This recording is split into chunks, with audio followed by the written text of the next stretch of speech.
আবার পুরা জিলহজ মাসের মধ্যে সম্মানিত হলো প্রথম দশক। 3 দশক তো এক মাসের মধ্যে, তো প্রথম দশক হলো পুরা জিলহজের মধ্যে বেশি সম্মানিত, বেশি দান। আবার প্রথম 10 দিনের মধ্যে বেশি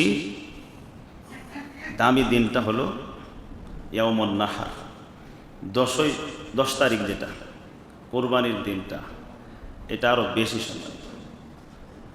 তাহলে 4 মাসের মধ্যে, 4 মাসই তো সম্মানিত, এর মধ্যে বেশি সম্মানিত কোনটা? জিলহজ। আবার পুরা জিলহজের মধ্যে ধরেন 30 দিন, এর মধ্যে সবচাইতে সম্মানিত এবং দামি দিন কোনগুলো? প্রথম 10 দিন। প্রথম 10 দিনের মধ্যে সবচাইতে শ্রেষ্ঠতম দিন হলো ইয়াউমুন নাহার, 10 তারিখ, যেটা ঈদুল আযহার দিন, কুরবানির দিন। এই সম্মানিত মাস জিলকদ মাস চলতেছে, আর 2-3 দিন বাকি আছে, জিলহজ মাস শুরু হয়ে যাবে। তো জিলহজ মাস যেহেতু 4 মাসের মধ্যে বেশি সম্মানিত, আবার প্রথম দশক বেশি সম্মানিত, তো হাদিসের মধ্যে অনেকগুলি আমলের কথা বর্ণিত আছে। এই জিলহজ মাস উপলক্ষে অনেকগুলো আমলের কথা বর্ণিত আছে। একটা আমল হলো এই মাসে কোরবানি যারা দিবেন বা যারা দিবেন না সবার জন্যই একটা আমল হলো জিলহজ মাস শুরু হওয়ার আগেই হাত পায়ের নখ, মুছ, নাভির নিচের পশম ইত্যাদি, মাথার চুল, এগুলি আগেই কেটে ফেলা, মাস শুরু হয়ে গেলে না কাটা। এটা একটা গুরুত্বপূর্ণ আমল, যেটা হাদিসের মধ্যে পরিষ্কারভাবে বর্ণিত আছে। উম্মে সালামা রাদিয়াল্লাহু আনহা তিনি নবীজির হাদিস বর্ণনা করেছেন। তিনি বলেন, রাসূলুল্লাহ সাল্লাল্লাহু আলাইহি ওয়াসাল্লাম ইরশাদ করেছেন, মান রাআ হিলাল যিল হজ্জা, যে ব্যক্তি জিলহজ মাসের চাঁদ দেখল, ওয়া আরাদা আন ইউদহিয়া, আর সে কোরবানি দেওয়ার ইচ্ছা করলো, সে যেন ফালা ইয়াখুযান্না মিন শা'রিহি ওয়ালা মিন আযফারিহি, সে যেন তার চুল, নখ ইত্যাদি না কাটে। তাহলে জিলহজ শুরু হয়ে গেলে তো না কাটা, তাহলে আগেই কেটে ফেলতে হবে, আর 10 তারিখ কোরবানির পরে কাটবে, মাঝের দিনগুলোতে কাটবে না। এটা তো এই হাদিসের মধ্যে যারা কোরবানি দিবে তাদের কথা আসছে, তো অন্য হাদিসের মধ্যে যারা কোরবানি দিবে না তাদের কথা আসছে। হযরত আমর ইবনুল আস রাদিয়াল্লাহু আনহু তিনি একটি হাদিস বর্ণনা করেছেন নবী করিম সাল্লাল্লাহু আলাইহি ওয়াসাল্লাম থেকে।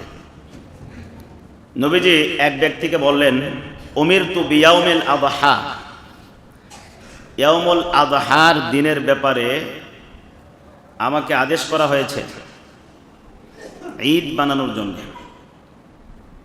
ঈদান, ঈদ হিসেবে গ্রহণ করার জন্য কুরবানির দিনটাকে আল্লাহর পক্ষ থেকে আমাকে আদেশ করা হয়েছে। জাআলাহুল্লাহু আযজা ওয়া জাল্লা লিহাযিহিল উম্মাহ, আল্লাহ তাআলা এই দিনটা এই উম্মতের জন্য ঈদ বানিয়েছেন।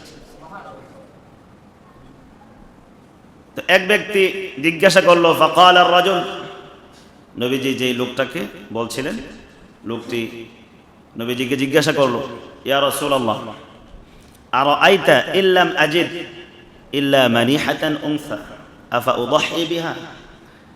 লোকটি জিজ্ঞাসা করলো, ইয়া রাসূলুল্লাহ, আমি তো গরিব মানুষ, আমার কাছে পশু নেই, তবে শুধু দুধ পান করার জন্যে ধার নেওয়া একটা উটনি আছে। ওই সময় শুধু দুধ খাওয়ার জন্যে ধনী মানুষেরা গরিব মানুষদেরকে দুধওয়ালা উটনি এমনি দিত। আচ্ছা ভাই, তুমি এই উটনির শুধু দুধ খাইতে থাকো, মালিক তো আমি, কিন্তু তোমাকে আমি এই উটনি থেকে দুধ পান করার জন্য অনুমতি দিলাম। এটা করত। তো ওই লোকটার কাছে এইরকম একটা উটনি ছিল, যে অন্য কেউ তাকে দিয়েছে শুধু দুধ পান করার জন্যে, মালিক বানায় নাই, মালিকানা তার, যার উট।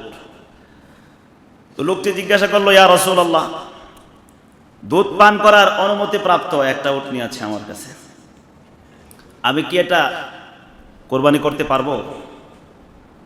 অন্যের উটনি কোরবানি করে কেমনে? মালিক তো আর সে না, উটনির মালিকানা তো অন্যজনের, তাকে শুধু দুধ পান করার জন্যে অধিকার দেওয়া হয়েছে, অনুমতি দেওয়া হয়েছে। নবী করিম সাল্লাল্লাহু আলাইহি ওয়াসাল্লাম বললেন, লা, তুমি এটা কোরবানি করতে পারবে না, যেহেতু তুমি এটার মালিক না, কোরবানি করবা কিভাবে?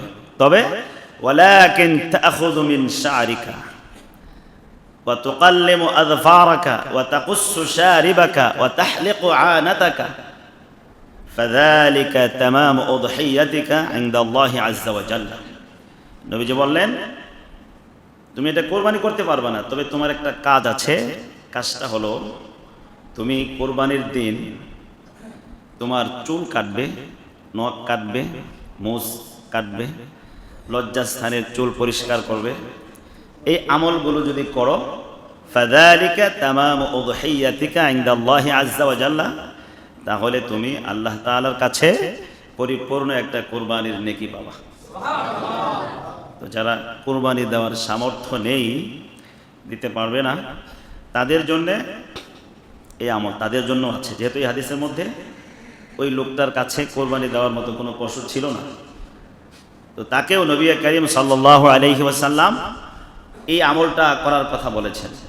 যেমন অন্য হাদিসে যারা কোরবানি দিবে তাদের ব্যাপারেও এই আমল বর্ণিত হয়েছে।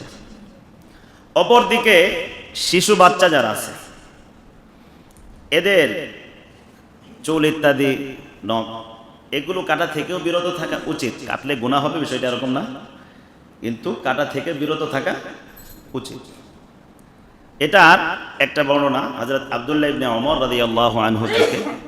তিনি একবার কোথাও যাইতেছিলেন, যাওয়ার পথে মাররা বিইমরাআতিন, তিনি একটা মহিলার পাশ দিয়ে যাচ্ছিলেন। ওই মহিলাটা তাখুযু মিন শা'রি ইবনিহা ফি আইয়ামিল আশর, মহিলাটি এই জিলহজের 10 তারিখের মধ্যে তার সন্তানের চুল কাটতেছিল। তো আব্দুল্লাহ ইবনে ওমর রাদিয়াল্লাহু আনহু এটা দেখেছেন, দেখে মহিলাকে বললেন, লাউ আখারতিহি ইলা ইয়াউমিন নাহর, তুমি যদি এই চুল কাটার বিষয়টা কোরবানির দিন পর্যন্ত দেরি করতা, কানা আহসান, এটা তোমার জন্য ভালো হতো, তোমার এই কাজটা ভালো হতো। এই যে 10 তারিখের মধ্যে এই যে কাটতেছো, এটা যদি কুরবানির দিনে গিয়ে কাটতা, তাহলে এটা ভালো হতো, তোমার এই কাজটা ভালো হতো। তাহলে এই হাদিস দ্বারা বোঝা যায় কি, যে আব্দুল্লাহ ইবনে ওমর রাদিয়াল্লাহু আনহু ওই মহিলাকে জিলহজের প্রথম 10 দিনের মধ্যে বাচ্চা শিশুদের চুল যেন না কাটে এই ব্যাপারে উৎসাহিত করেছেন, উৎসাহ দিয়েছেন, তোমার এটা না করলে ভালো হতো এবং কোরবানির দিন করলে উত্তম হতো। তো এটা থেকে আমরা এই আমলটা আমরা করতে পারি, যে বাচ্চাদের চুল ইত্যাদি কাটা, এগুলো কাটলে আগেই কেটে ফেলা। চুল তো ছাড়বো আমরা, ঠিক না? ঈদ আসতেছে, চুল কাটতে হবে, সব কিছুর একটা প্রিপারেশন ঈদ উপলক্ষে তো সবাই নেবে। তো এই আমলটা যেহেতু আর 2-1 দিন আছে, আজকে 27 তারিখ সম্ভবত, তো এটা মাস শুরু হওয়ার আগেই হিসাব করে মাথা ছাটার প্রয়োজন হলে সেটে নিব, মুছ ইত্যাদি কাটার প্রয়োজন হলে আগেই কেটে নিব। তো এই 10 দিনের গুরুত্বপূর্ণ একটি আমল হলো এটা, যেটা কোরবানি দেওয়ার মতো নেকি পাওয়া যায়। এটা আমল যদি আমরা করি, এটা কিন্তু কঠিন না, কঠিন আমল এটা হয় সহজ। এই 10 দিনের একটি আমল এটা। আরেকটা আমল হলো 9 দিন পর্যন্ত রোজা রাখা। প্রথম 9 দিন, 10 তারিখে তো আর রোজা রাখা যাবে না, 11, 12, 13 তারিখ পর্যন্ত রোজা রাখা তো নিষিদ্ধ। 10, 11, 12, 13 বৎসরে 5 দিন রোজা রাখা হারাম, সম্পূর্ণ নিষিদ্ধ। এই 5 দিন রোজা রাখতে পারবে না।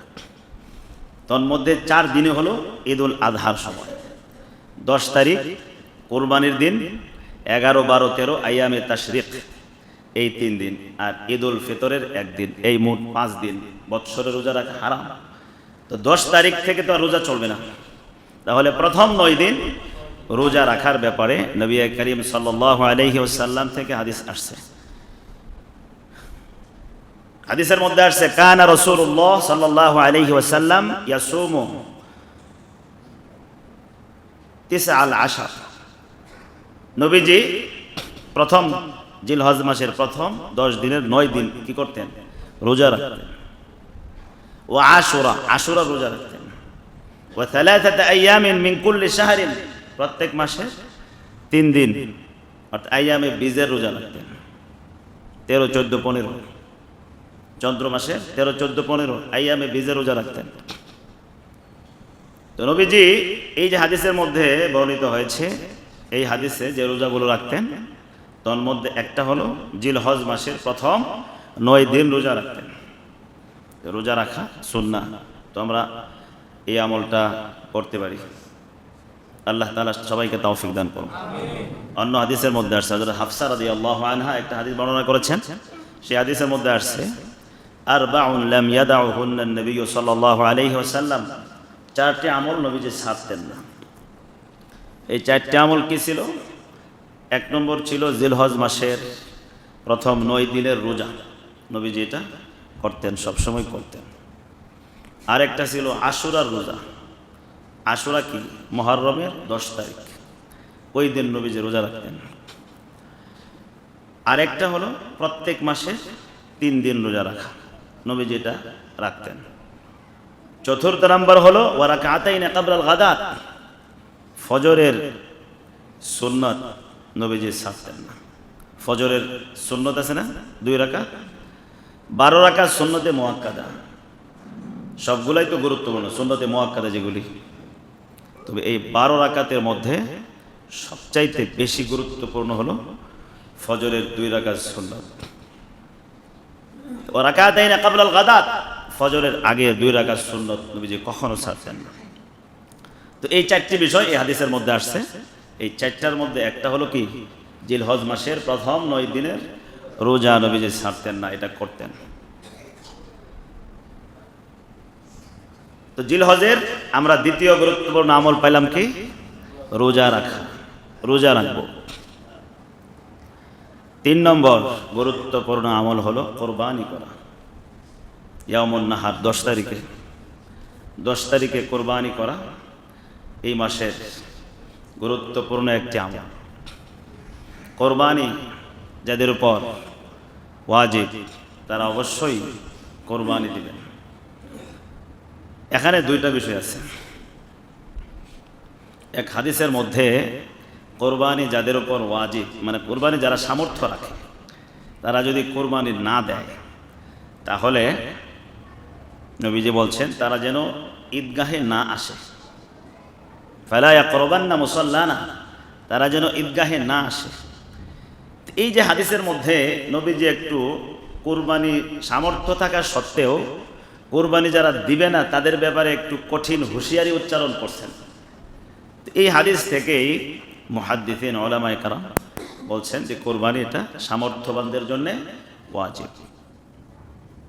যেহেতু নবীজি এখানে একটু হুঁশিয়ারি উচ্চারণ করছেন, ফালা ইয়াকরাবান্না মুসাল্লানা, সে যেন আমাদের ঈদগাহে নামাজ পড়তে না আসে। এখান থেকে বোঝা যায় এটার কি আছে, গুরুত্ব আছে। তো সামর্থ্যবান যারা তাদের জন্য কোরবানি জরুরি, কোরবানি দিতে হবে। কোরবানি সামর্থ্য কাদের উপর? জাকাতের নেসাবের মধ্যে আর কোরবানির নেসাবের মধ্যে পার্থক্য আছে, অনেকেই হয়তোবা মনে রাখছেন। জাকাতের নেসাবের মধ্যে আর কোরবানির নেসাবের মধ্যে পার্থক্য হইল জাকাত তো ওয়াজিব হয়, ফরজ হয় শুধু 4 ধরনের সম্পদের উপর। একটা হলো ব্যবসায়িক সম্পদ, ব্যবসায়িক মাল, আর একটা তো হলো নগদ টাকা পয়সা, আর একটা তো স্বর্ণ, আর একটা রূপা। এ হলো 4 ধরনের সম্পদের উপর তো জাকাত আসে। এছাড়া বাকি যত সম্পদ আছে, যেমন চাষাবাদ করে খাওয়ার জন্য অনেক জমি একরে জায়গা পড়ে আছে, ব্যবসার লাগে রাখে নাই কিন্তু কিনে রাখছে, ফেলায় রাখছে। এরপরে বাড়ি আছে 2-4টা, বা প্রয়োজনের অতিরিক্ত ফ্ল্যাট আছে, ঘরের আসবাবপত্র থেকে শুরু করে মানে প্রয়োজন ধরেন 2টা, রাখছে 4টা বা 3টা, প্রয়োজন 1টা, রাখছে 2টা, এরকম। প্রয়োজনে অতিরিক্ত আসবাবপত্র, যেটা প্রয়োজন ওটা বাদ যাবে। প্রয়োজন অতিরিক্ত শৌখিন জীবনযাপন করার জন্য অনেকেই তো প্রয়োজনের অতিরিক্ত করে রাখে ঘরে, ওগুলা, ওই সমস্ত জিনিসগুলার মূল্য কোরবানির ক্ষেত্রে হিসাবের মধ্যে আসে।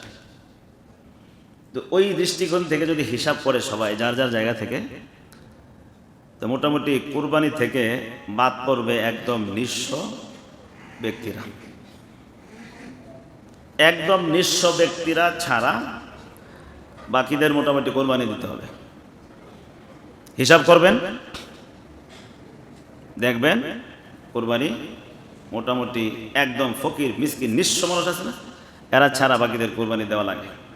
এই হিসেবে কোরবানি সবাই দেওয়ার জন্য চেষ্টা করব, যাদের আল্লাহ তাআলা কিছু হলেও সম্পদ দান করে। জাকাত, জাকাত তো এটা একটা ফরজ বিধান, এটা তো যারা নেশাব পরিমাণ, ওই নেশাব যেটা জাকাতের নেশাব, ওইটা হলে জাকাত দিবে। কোরবানির ক্ষেত্রে তো আরও অনেক কিছু এখানে যোগ হচ্ছে, যেটা জাকাতের মধ্যে কি হয় না, যোগ হয় না।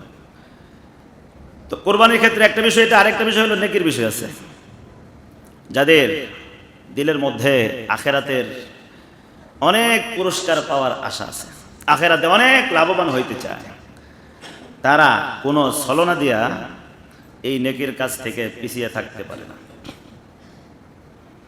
অনেকেই দেখবেন এরকম আছে, কোরবানির সময় অনেক অজুহাত দেখাবে, দেখায় কুরবানি থেকে দূরে থাকার চেষ্টা করে।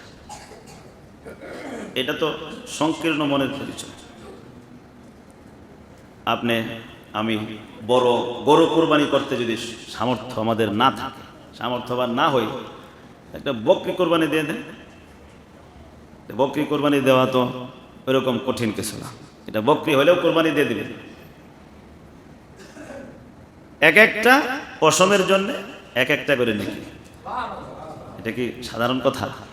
একটু কল্পনা করেন না অবশ্যই, হ্যাঁ, একটু কল্পনা করে দেখেন না কি পরিমাণ নেকি আল্লাহ তাআলা রাখছেন।